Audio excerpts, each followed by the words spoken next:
Mainit itong mainit talaga itong mga yan ni Trillanes at saka ni Magalong So, yun na nga. Ang sinasabi ko rito, if you're really serious about getting to the bottom of this, tignan nyo yung pinakang malalaki. And that is yun kay Pulong, yung distrito niya. 51 billion. Ngayon, sobra baha doon. Tuwing umuulan, talagang baha. Yun ang unahin dapat. Kasi doon nagsimula yung sindikato. Nung naupo sila sa pwesto, tignan nyo yung mga Yusek Bernardo, yung mga sila nag-promote niyan. Sila naglagay niyan dyan. Oh, okay. So doon na set up yung sindikato. Kaya nagtuloy-tuloy na parang akala nila normal na lang na gano'n. So, kaya sabi ko, we need to get there. That's why I was questioning itong si Mayor Magalong. Kung talaga independent ka, bakit hindi mo inuuna yung mga malaki? And in fact, nung 2022, nung campaign nun, nagkausap kami. Nagre-reklamo siya sa akin about yung rock netting sa... Yes.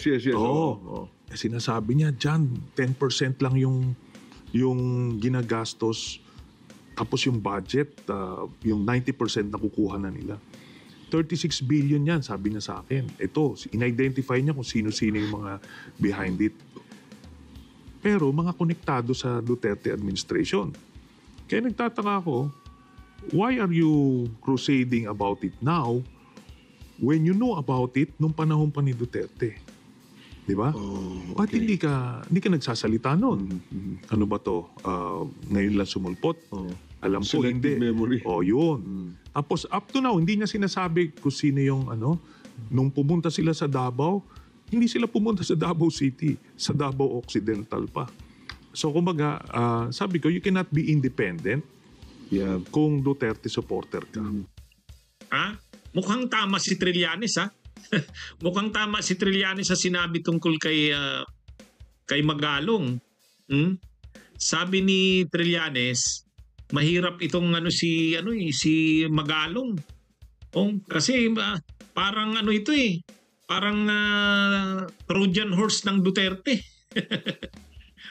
Inappoint ni PBBM na special advisor sa Independent Commission for Infrastructure. Pero sabi ni Trillanes, wala siyang masyadong tiwala dito kay Magalong. Kasi daw parang ito. Hindi naman nito kayang habulin ang mga korupsyon ng mga Duterte at ng mga tao ni Duterte. Sabi ni Trillanes, ito kasing si Magalong, questionably yung pagiging nito, yung paglaban sa korupsyon. Katulad daw ng pumunta daw ng Davao, pero hindi naman Davao City ang inimbestigahan, Davao Oriental. Davao Oriental ayon kay Trillanes. Kaya hindi niya daw maiwasan na magduda dito kay Magalong hindi naman ayon kay Trillanes, hindi pwedeng habulin yung mga korupsyon sa flood control at infrastructure nang hindi binabalikan yung panahon ni Duterte. Kasi halimbawa yung mga Diskaya, kung malagwa yung mga Diskaya, sobrang yumaman sila at talagang lumaki ang kanilang mga proyekto. Naging maanumalya ang kanilang mga proyekto panahon ni Duterte. Kaya sabi ni Trillanes, hindi pwedeng hindi magsimula sa panahon ni Duterte. Kaya lang kung ito daw si Magalong, duda siya, hindi daw ito magiging porsigido sa paghabol sa mga Duterte. Marami na daw ng mga instances na ni-reveal yan ni Magalong. Unang-una noon, grabe ang puri niya kay Duterte. At sinabi niya rin mismo na suportado niya si Bongo. At lumabas ngayon itong mga balibalita na itong si Magalong, tinatanong kung siya ba'y sangkot doon sa mga ugong-ugong ng kudeta sabay noong mga protesta noong September 21. So tinanong dito si Magalong, ang sabi ni Magalong, hindi naman. Kasi lumalabas na parang inalok sa kanya na pamunuan niya yung Transition Council, yung military junta, civilian military junta, kung magtagumpay yung mga protesta at kudeta noong September 21, kung may plano mang kudeta. At ang sagot daw ni Magalong, bukas siya.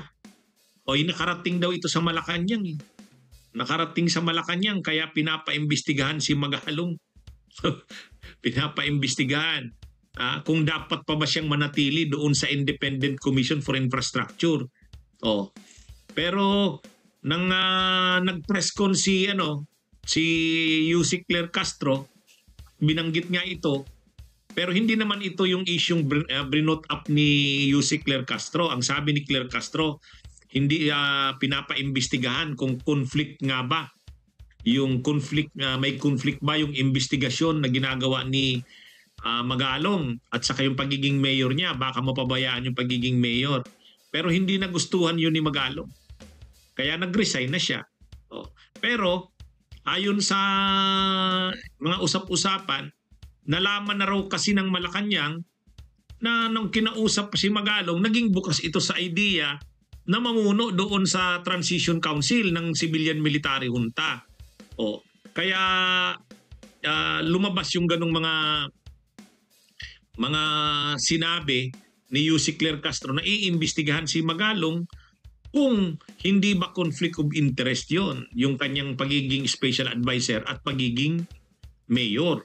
Pero ang totoo daw na dahilan nun, ayon sa ilang mga nagsasabi, ang totoo nun, sinugi si Magalong dahil nga doon sa nabalitaan na naging bukas ito sa ideya na siya ay mamuno doon sa Civilian Military Junta. Kaya parang ang lumalabas dito, parang totoo yung duda ni Trillanes. Siguro, nang malaman ito ni Trillanes, siguro nagsasabi, di ba? Tama ako. Parang ganun yata. Anyway, sinabi naman ni Magalong, hindi naman daw siya involved sa ko at wala naman daw ko. Mayroon daw mga frustrations. Ibig sabihin, may disgusto daw ang mga officials ng ilang mga elemento ng military at ng pulis, lalo na yung mga retired na mga officers at saka junior officers. Pero kudita wala daw, sabi ni Magalong. Ano daw? Frustrations. Dahil dito sa mga katiwalian na ito, napuprostrate na daw ang mga nasa PNP, lalo na mga retired officers at junior officers. Anyway, nauungkat itong issue na ito dahil nga lumabas na parang nalinapitan si Magalong at naging bukas siya sa ideya na maging pamunuan yung military junta. Kaya siguro nga si Trillanes siguro sinasabi nito, di ba? Tama ako sa sinabi ko.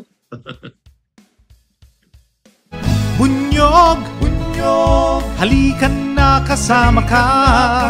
Bunyog, kapag buklod ay may pag-asa.